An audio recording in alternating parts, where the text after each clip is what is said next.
Welcome to a special edition of our In the Know podcast series.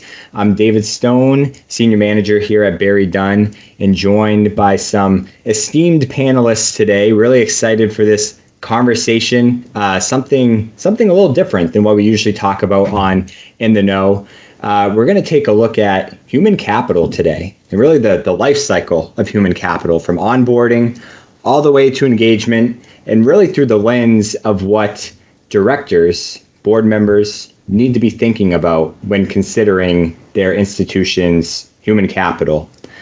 So to kick off, I want to give our panelists a moment to introduce themselves. So we'll go around the horn, starting with Sarah Olson. Thank you, David, and very pleased to be here talking about this subject because it's such an important one for boards to be aware of. I am Sarah Olson, and I am the Director of Executive Recruiting here at BerryDunn. I've been here for almost 29 years and have been in the human resources and recruiting space, and most recently am working with clients on a full-time basis to help them find talent in the C-suite middle management arena. Sean. Hi, everyone. It's nice to be here. My name is Sean Tuttle. I'm the Director of Learning and Development for BerryDunn within our Culture and Engagement team. So I face internally, and my clients are our teams and employees. Maddie? Hi, everyone. My name is Maddie Stevens. I have been with BerryDunn for about 4 years. And I work with two different areas on the HR department, like Sean. Also internally, I work with our performance and development system, so goal setting, annual assignments, and then the other part is onboarding. So I onboard all of our new hires here at BerryDunn, and this year in 2025, onboarded a little over 200 employees, and that includes our interns and full-time employees, but enough to keep us busy. All right, Vienna, if you could please introduce yourself. Sure. My name is Deanna Morrill. I'm a senior manager at BerryDunn. I've been with BerryDunn for about 18 years. And over the course of that time, I focused on a lot of different areas. A lot of the time has been spent on IT management consulting, but in the past 5 years, I've pivoted a lot of my attention to what is really an area that I feel very passionate about, and that is employee well-being. So I work with clients to do well-being assessments, well-being strategic planning, even some program stand-up support.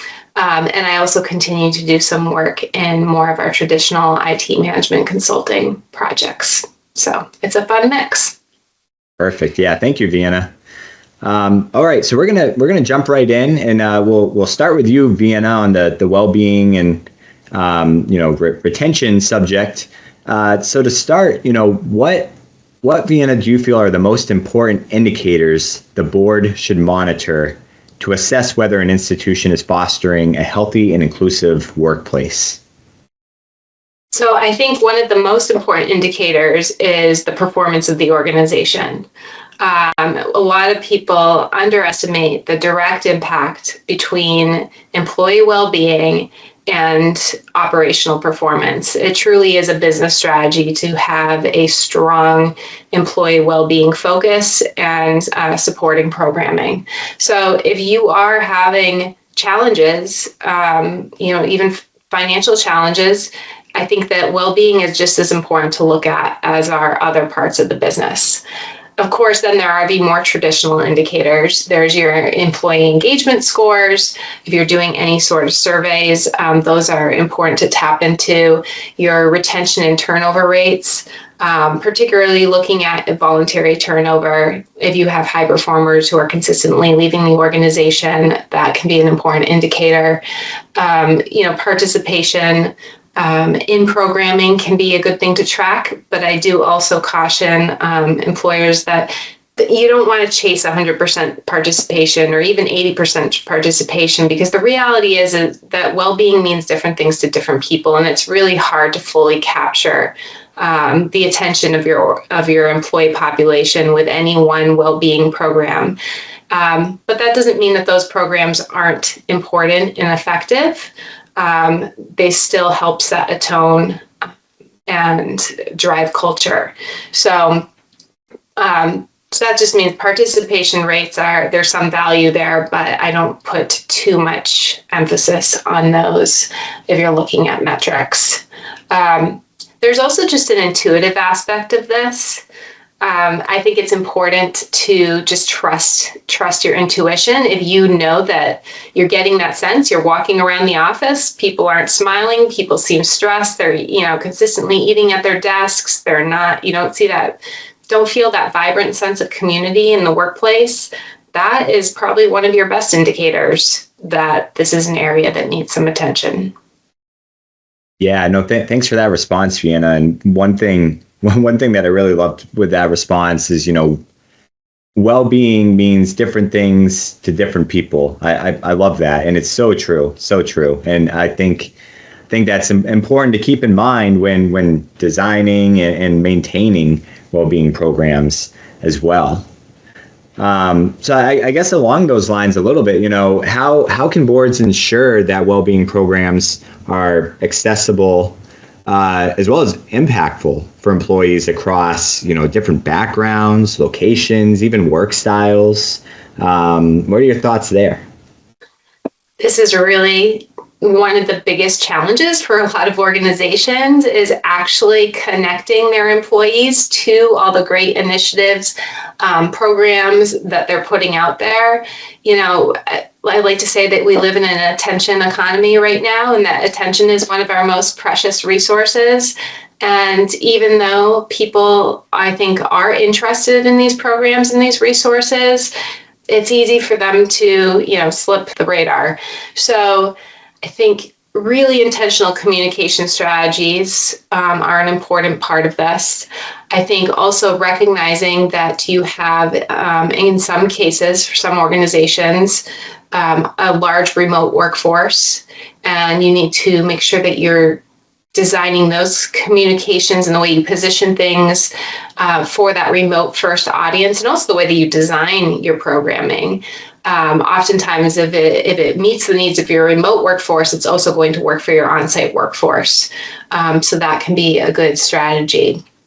I think also, regardless to where you are in having any sort of DEI programming, I think that a lot of organizations have individuals within them who are passionate about DEI or, have been either historically or presently involved in DEI. And they bring a great lens to making sure that programs are accessible and inclusive, and they are a very important voice to have at the well-being planning table. Also, I would just mention that you need feedback loops as part of your well-being strategy. It needs to be really easy for employees to be able to share what's on their mind, both in more of like a survey format, but also in more of an ad hoc format. Like, who do you go to if you have a question about anything related to well-being, or if you want to submit feedback? I encourage a lot of our clients to have like an open comment well-being feedback form. It could be something even broader, employee experience feedback form that people can just submit comments to anytime. So making sure that you're reading those and responding to those, that will go a long ways in making sure that your programming is inclusive, accessible, responsive, meets different needs. Great. And, how, taking it a step further, I guess, how can boards encourage leadership of their institutions to champion and model well-being behaviors throughout the organization? This is huge. I mean, your leaders are the influencers, the well-being influencers, oftentimes of your organization. And this comes back to well-being means different things to different people. A lot of times you will go to a leadership group, and if you ask how important is well-being to you, you'll get, varying degrees of interest at that initial question. But as you delve into it further and you start talking about how multifaceted well-being is, and that when we talk about well-being, we're not just talking about exercising and eating well and sleeping. We're also talking about making sure that you're effectively able to prioritize the things that matter most to you in your life. And all of a sudden you start to realize that, like we all can get behind this idea of well-being. And if we can get leaders to advocate for well-being in whatever way feels most authentic and appropriate to them, then that starts to be really powerful. And it also opens up the idea to the concept to other people and makes them say, hey, there's no prescription of what well-being needs to be here. The important thing is that I'm able to show up and be myself and fulfill my professional and personal responsibilities, and also make some time for myself along the way. But your leaders are incredibly powerful in doing that. And the more authentic they can be, if they can be a little vulnerable, and sharing their struggles too, because, well-being isn't a perfect science for all of us. We all, deal with trying to figure out the way to make it work. I think that can be incredibly empowering. Yeah. Thank you. You mentioned earlier how important getting feedback, having like a continuous feedback loop, how important that is to a successful well-being program. So maybe, if you could take that a step further, how does continuous learning and follow-up support long-term employee engagement as well as retention, I would say? And to take it another step further, what's the board's role in that oversight? Yeah, so I think the continuous feedback, the organization needs feedback, right? In order to grow and in order to do things in a way that's aligned with the needs of the business, the needs of clients, and the needs of employees. That's all important. And in the same way, individuals also need that feedback opportunity in order to grow, and the ability to it's bidirectional, as we know. So in order to really feel engaged and valued and like you belong with an organization, for many people, a big part of that is opportunity for growth and advancement in alignment with their strengths and in alignment with who they are as a person. So there's, you need to make sure you have those ongoing opportunities for skill development for employees. People want to feel like they're developing expertise, building experience. The ability to have career pathways is really important, and flexibility in career pathways too. A lot of times individuals will leave a position, leave an organization because they feel like there's one set pathway for them, and that's not the pathway they want. So if you can have those opportunities to, some people call it job crafting, that can be very powerful as well. I think a lot of organizations miss the opportunity to draw that connection between professional development and well-being. But the two really do go so strongly hand in hand. You can have somebody who has who is really feeling, very positive, very good about their personal well-being. But if they're not feeling that way in their professional well-being, they're going to be struggling. It can cut both ways in that regard. So making sure that your professional development, learning and development programs are really strong is really key. And I think from a board perspective, you really need to be monitoring those investments in learning programs, be tracking participation rates, and reviewing those metrics to link learning initiatives to engagement and performance outcomes as part of that. You need to be asking those questions. Yeah, that's great. Thank you, Vienna. And you mentioned metrics. I know we'll be bringing Sean in here in a moment, and I'm sure she'll talk about L&D metrics as well. So that'll be a great segue into that conversation. Awesome. Yeah. Look forward to that. So Maddie, what warning signs might suggest that employee stress, burnout, disengagement are becoming risks to organizational performance or compliance? Could you speak to that? Yeah, BerryDunn, there are three main areas that we usually use to monitor stress, burnout, disengagement. And those three that we have a big focus on would be survey trends. And we can do that with different areas, being we use Gallup, the Gallup survey for our annual survey to see how the firm is doing as a whole. And then we can also focus on our onboarding and our new hire surveys as well, which I'm sure we will talk more today a little bit more in depth. But we do 90-day, 6-month, and 1-year surveys. So surveys are a great way. And then also monitoring behavior shifts. So if you're noticing absenteeism, missed deadlines, low training completion, that could be a good thing to monitor. And then if turnover spikes too. Sure. So I want to shift our focus a little bit, and I'll turn my attention to you, Sean, training, development, engagement. And I'll start with this. What ways can the board support a culture of not just learning and development, but continuous learning and development? I love this question. Thank you. Like all aspects of organizational culture, a culture of continuous development simply relates to the behaviors that are modeled and practiced within the organization, specifically to learning and growth. So tone at the top is important.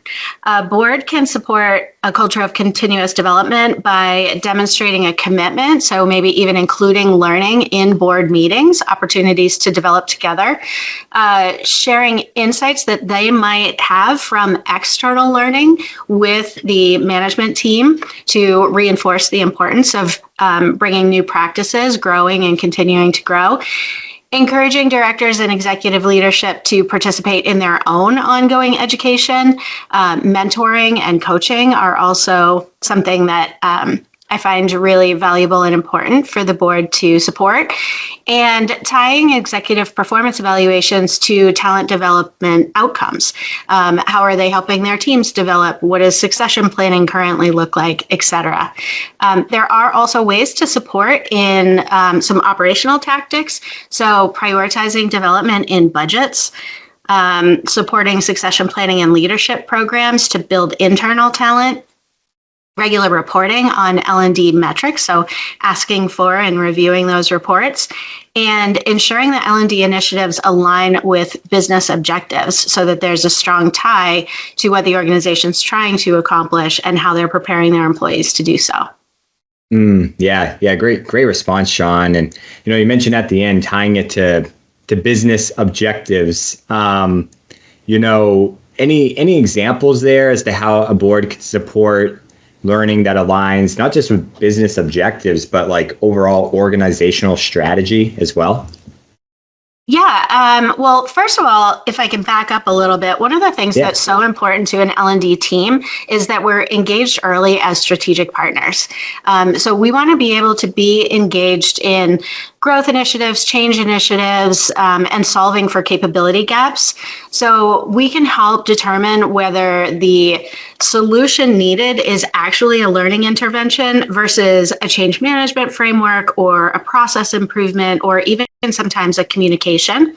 So that's kind of one of the first steps. And then we can help determine the type of learning intervention that has the best chance of success. And we can work in partnership with leaders to determine how effectiveness and impact are measured. But to your point about linking to bank priorities, if there is a change management initiative, for example, it's really important to create a learning plan associated with that. How are employees going to learn the new skills that they might need to know in order to be successful in the change? Also, it's important to make sure that the activities are funded for major initiatives. And another one is to support partnerships with external training providers. So this is where I can give you a really solid example. We've recently instituted an AI tool into our organization. Our L&D team we're still learning. So we are not leaders in the AI space. So we engaged with an external provider. We brought a certain expertise about our organization and about how we might want to structure the learning that was taking place. But we did that in conjunction with business owners. But then we leveraged the external provider to do the heavy lifting on the technical training.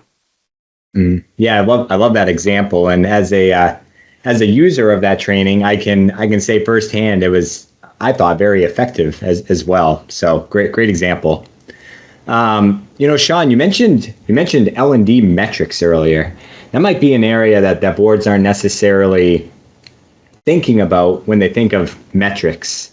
So I want to noodle on that a little bit. So what key metrics should the board be reviewing to assess the impact of ROI of learning and development programs? Any thoughts there? Yeah, so many. This is another way that we can really align with strategy by being really selective about what we choose to measure to ROI. So what we should be looking at is any of the projects that we're undertaking that really are at like an organization level, or they're part of a change initiative, or they're about something new that's being introduced. That's the very highest level of evaluation for L&D. And it takes a lot of effort, not only on the part of L&D, but also on the part of business owners. So it's actually a small percentage of programs that we would actually measure at that level. So if we go to the sort of bottom of the scale, we can simply measure simple completion of training, how many participants completed it, whether or not they were satisfied with the content that they received, the instruction that they received, would they recommend the course to someone else? And then we get a little bit more detailed and we start thinking about impact. So, and this is a really important level to get to. We want to make sure that whatever we're offering within L&D is actually having the desired impact on change in behavior that's elevating and progressing someone's growth. So, this again will require a little bit more effort on the part of business owners and also the participants in any of our learning programs. Because we might do post-program surveys, or we might have focus groups where we're gathering information about, how did you specifically tie this to your work and how valuable was it to you? And, one of the other things that we can do, which is still not quite at ROI, is measure against KPIs. So some of those might be productivity. Did this course or did these programs help improve productivity if that was the goal? Have they helped improve revenue or quality or efficiency, retention or customer satisfaction, for example? And we also measure through other types of non-linear ways. So exit surveys can be really valuable in knowing whether or not we're doing what our employees are looking for in terms of providing growth opportunities. We can look at the same thing through our Gallup Employee Engagement Survey results. Internal promotion rates give us additional information, as does leadership pipeline strength. So a plethora of ways and depths to evaluate whether or not our learning is being effective and it's actually enabling us to close capability gaps. Yeah, I love that, Sean. As a frequent user of continuing education, as a requirement of CPA licensure, I often find that sometimes I'm just looking for courses or education just for the sake of finding courses and education. But, what really resonated with me, what you just said, is really starting with what's the desired outcome, and then, assessing these programs, learning paths to see if that desired outcome is actually being met. It makes a lot of sense, but I don't know if we always necessarily think that way. So really, really appreciate that response. Yeah, well, compliance is a necessary outcome too. So I totally get that. True. Yeah. Awesome. Well, we'll shift our focus a little bit and chat a little bit about recruiting and onboarding. And I'll start with you, Sarah. And we'll start with this. What practical steps do you feel board members should take to ensure that recruitment and onboarding processes support both organizational culture and compliance requirements as well? The best way that I can start to answer this question would be to give a real life example. Sure. So about 6 months ago, we had a bank client that I had worked with previously, come to me to ask for some assistance on how they were going to manage getting rid of their CEO. So the CEO had been there about a year, and apparently, according to the chair of the board, this person was not getting along with the leadership team, was not modeling good behaviors, and was very disruptive. And so obviously the board doesn't spend a lot of time with all of the day-to-day recruiting that happens in an organization, but they certainly are involved when it comes to C-suite hiring, and especially at the CEO president level.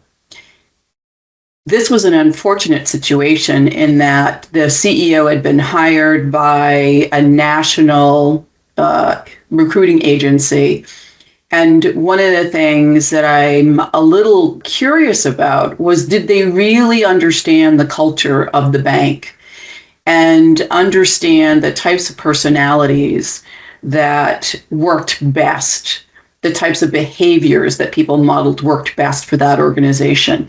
The bank had a former CEO, longtime CEO that everybody loved.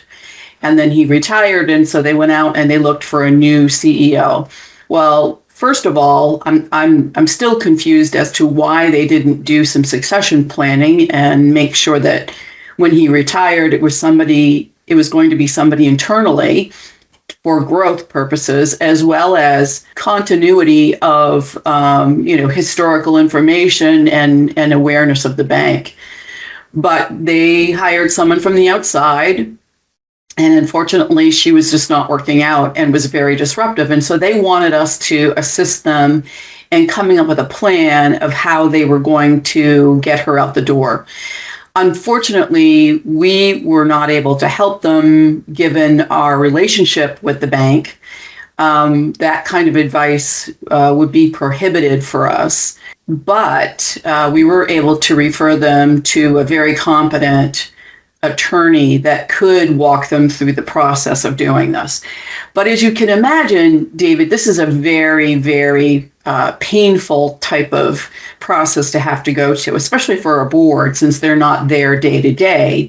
So it's important that boards are asking questions around hiring practices and, making sure that candidates are modeling behaviors that are a potential fit for the culture. It can't be just about the skill set that's brought to the table. You really have to look at all of the aspects that make up an individual. What's their vision? What's their mission? What's their values? And how does that match up with the organization? So boards, especially when it comes to being involved in C-suite decision-making for candidates, they really have to be asking the tough questions about what the process looks like, looking at it from a diversity standpoint. Are we looking at all the right candidates and all the possible talent that's out there to be able to, make some good decisions around who we should bring in, and really think clearly and ask those good questions of the management group. What does this look like? And, how are we making sure that the right people are being brought in and are sitting in the seats that make the most sense? So it's a real life example that I think is always good to share, because you don't want the pain of going through the process and it not being a good process. Yeah. Thank you for sharing that, Sarah. And agreed. It sounds like that's the outcome that you don't want to find yourself in. And sounds like, based on your response, it can certainly be avoided too, with the right processes in place. And you talked about this a little bit already, but what can a board do, or how can a board encourage a recruiting strategy that attracts candidates that are aligned with an institution's growth and values, not just technical skills? Because I think, as your story made very clear, technical skills are just one piece of the pie here. Exactly. And as the old saying goes, hire for attitude and train for skills. It's attitude, it's what people bring to the table usually dictates their success or failure. Because in a lot of cases, you can train someone on the technical skills, but it's very rare that you can change someone's behavior. As I always say to my clients, a zebra doesn't change its stripes. So it's important that you know what you're getting. And that doesn't mean that mistakes aren't going to occur, because we're not perfect and we don't have a crystal ball, and we don't know what's going to work or not work whenever you hire somebody at any level. But there are things that you can do, steps that you can take that will give you the best possible information to make solid decisions around talent. So one of the tools that I use, which is an assessment, a work-related behavior-based assessment, helps me understand a little bit more about behaviors with candidates. And I share that information with my clients, and we talk about, and actually there's another tool as part of this assessment where the organization can actually identify behaviors in individuals in the individual profile for the position that are going to be successful. And a lot of times those are behaviors that others in the organization model. And so that's not to say that you want clones of everybody, but there are certain ways that a culture works, and there are certain people that will work in that culture, and there are people that won't work in that culture. And so you need to be asking those questions. How are we assessing what someone's capabilities and behaviors are? Now, it's a little easier to assess skills because you can look at past performance. But as part of that mix, you also have to be asking, how did they react to certain situations? How do they approach conflict or challenges, or tough times, or bad decisions, anything like that? You need to understand how they're going to approach things when they're under stress or there are demands being placed on them. So boards, again, while they don't get involved in the day-to-day recruiting for all positions throughout an organization, at least at the C-suite level, they should be fully aware of what are the assessments available to be sure that you're capturing the best possible information to avoid those painful mistakes of a wrong hire.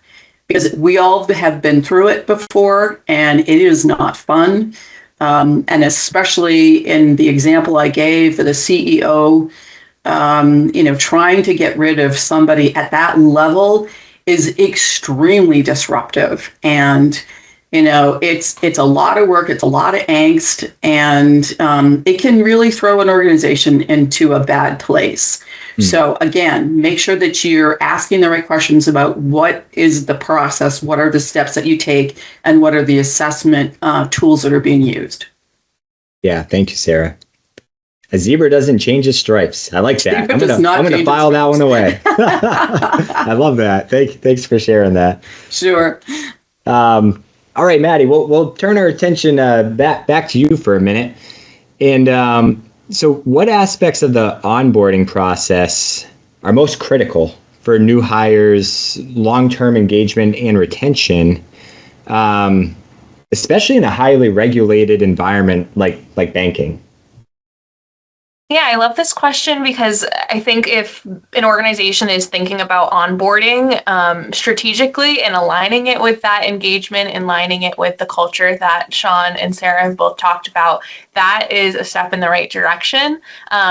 every organization has an onboarding process, but aligning it to be an engaging can certainly lead to long-term retention. So I would say 3 key things that could focus on or dive a little bit deeper on would be knowing where you are right now. So knowing turnover rates and specifically focusing on the onboarding area, focusing on what the turnover rates are for positions that or employees who have only been there for under a year and what that turnover rate is. That way you can identify what onboarding gaps have been there and work on fixing those. We've talked a lot about engagement, but specifically to the onboarding area, we talked about the onboarding surveys that we do as well. So you can monitor these surveys with engagement related questions. Some examples that we use here at BerryDunn for engagement would be, I feel connected to my team. I regularly receive feedback regarding my performance. I feel like I have the necessary resources to perform my job. So 3 key areas that you can monitor and again, assess gaps and fix gaps as they come. And then the last thing I would say to focus on onboarding and retention and long-term engagement would be manager involvement. So Sean said it earlier, tone at the top, having that manager involvement, ensuring that expectations and feedback are clear and consistent is key to a successful onboarding. Yeah. Thank you, Maddie. Shifting gears a little bit, but what are some best practices for facilitating connections and integrating new staff into the company culture, particularly for remote or hybrid hires? Yeah, so when it comes to remote or hybrid employees, I think it starts with being intentional. So making sure that you have opportunities for all employees, whether they're in an office or miles away from your home office too. So things that we've seen success with at BerryDunn would be starting with onboarding partners or having a buddy, someone who you can have the new hire build connection with, kind of be the go-to person if they have any questions when they're starting. Again, with that manager involvement piece, having regular manager check-ins to have someone who is focused on their performance and focused on their development. Having access to leadership, so focusing on with the directors, with boards, making sure that they have access. You could do virtual meet and greets. More of just an education to knowing who their leaders are is a key step in that onboarding process. And then you can have some fun too, and you can have social activities that can be virtual as well, and you can be really creative with that, or you can have things that are more simple as well. At BerryDunn, we do virtual coffee breaks where we talk about what we are reading, watching, and listening to. And we do book socials and fun things like that. So ways to create informal connections are important as well for remote, hybrid, and in-person employees. Yeah, that's great. And what really resonated with me there is being intentional. I think that's so important when you're talking about remote, hybrid workforce. Just that intentionality can go a long way and is really important. Probably more so when you have a workforce that's all in the office, for instance. So thank you.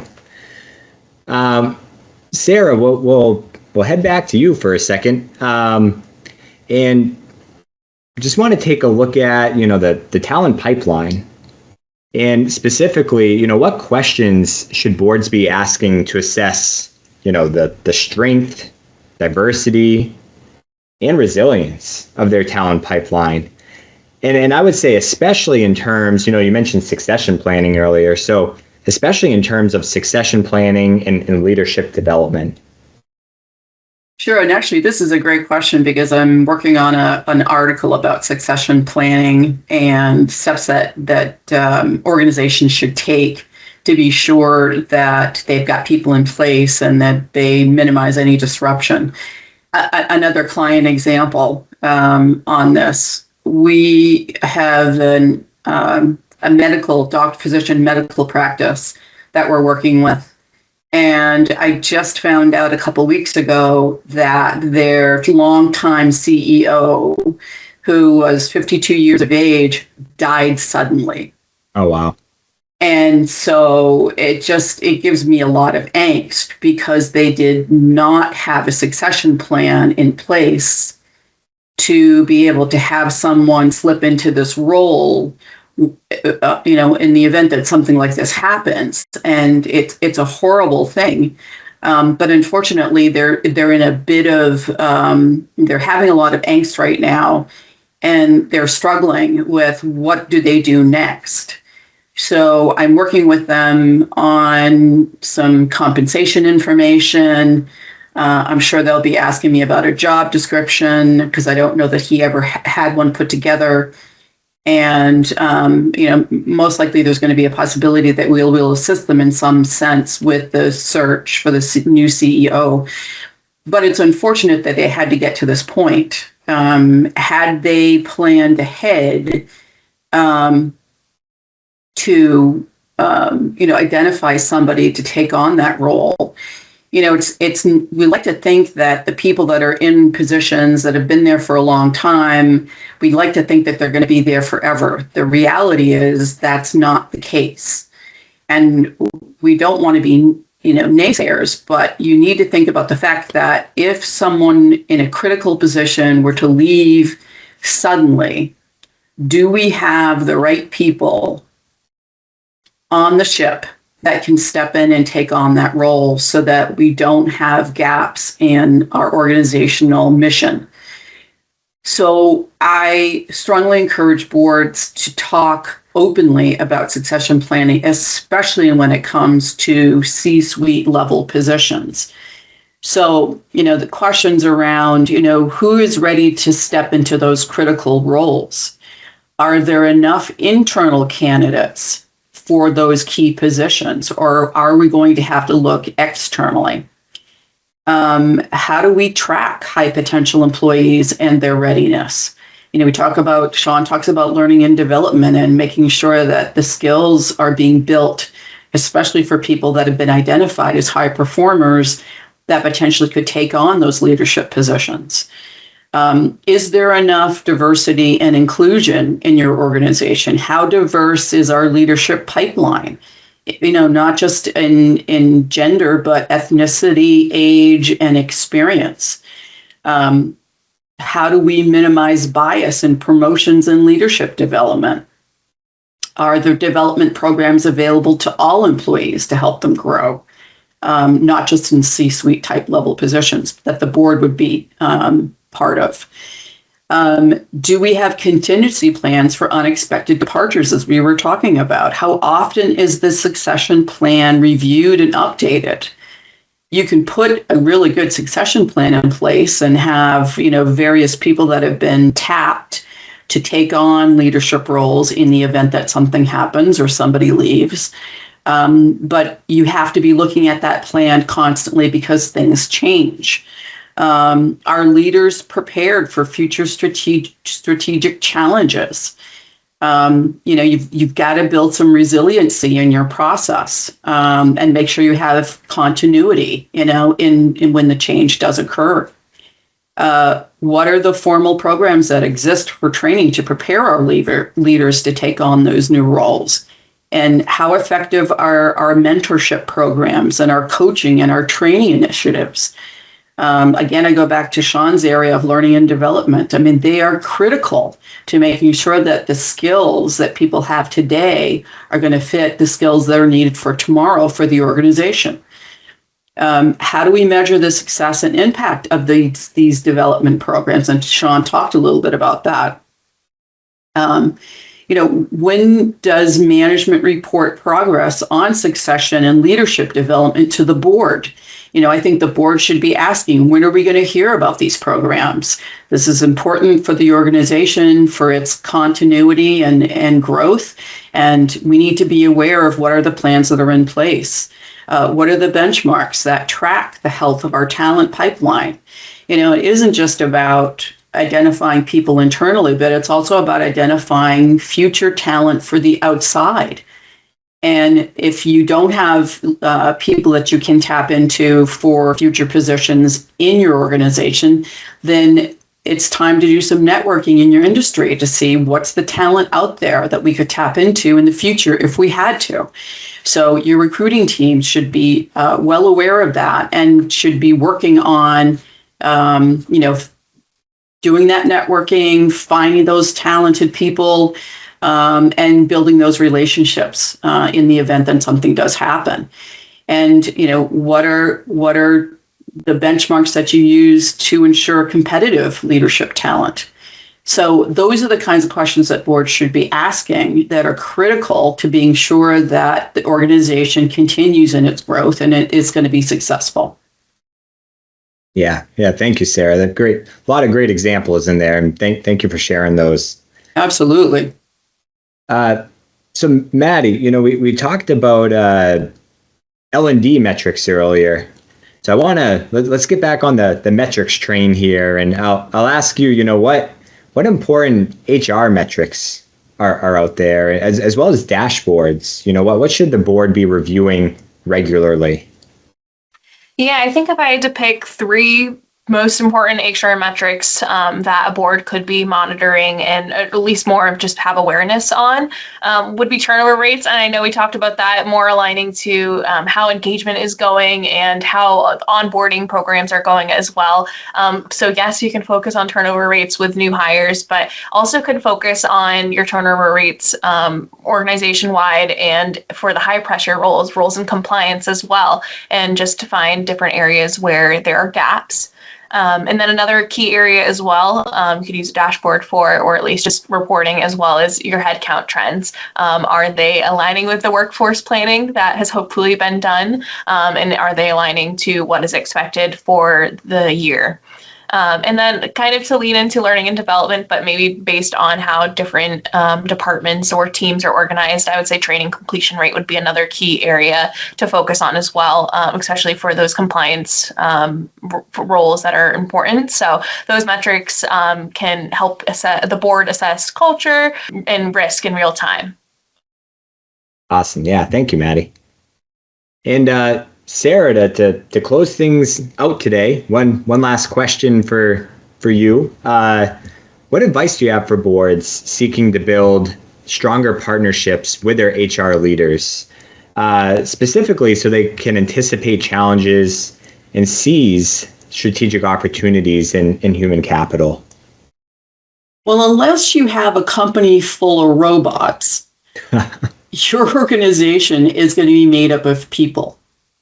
And if your HR leader is not sitting at the table with the leadership group and with the board, that is a huge mistake, because they are the drivers of making sure that all of your programs, your talent pipeline, your succession planning, all of the elements, how people are treated, how they're trained and developed, all of that is so crucial to this sustaining the growth of an organization, to making sure that clients and customers are being taken care of appropriately. You want a happy workforce. You want people to be there and enjoy what they do. And granted, we're not saying that things have to be perfect, but human resources plays a critical role in making sure that those people are able to deliver on the promise that's made to our customers and our clients, whether it's to be making a good product to sell to a customer, whether it be in a banking environment, making sure that customers feel welcomed into the space and enjoy working with people throughout the branches that they go into, that when call centers are getting calls for information or questions, that customers are being treated with respect, and customer service people can deliver good, solid information to them so that they keep coming to your organization. So, I mean, it's really a nonstop, let's take care of our people and they'll take care of our customers type of role. Yeah. So as a board, you really have to get close to human resources, make sure they're at the table, asking them the tough questions about programs that they have put together or that need to be put together or identified, and making sure that they are taking really good care of our employees, that they're seeking out quality talent, and that they're able to deliver on their mission, values, and aspect of the business. So that that would be a strong recommendation that I would make to any board, and that's to know who your HR leaders are and how they're performing. One last example, I was working with another client, a manufacturing client, and in my dealings with the local HR person, I found that there were some gaps, and brought it to the attention of the CFO, and just made him aware of some things that I had concerns and had some things I had heard that were concerning. And he took a look at it and he said, "This is not the first time, Sarah, that someone has brought this to my attention." And next thing I know, he's reaching out to me and letting me know that they let their HR person go because she just wasn't doing the kind of job that she needed to be doing.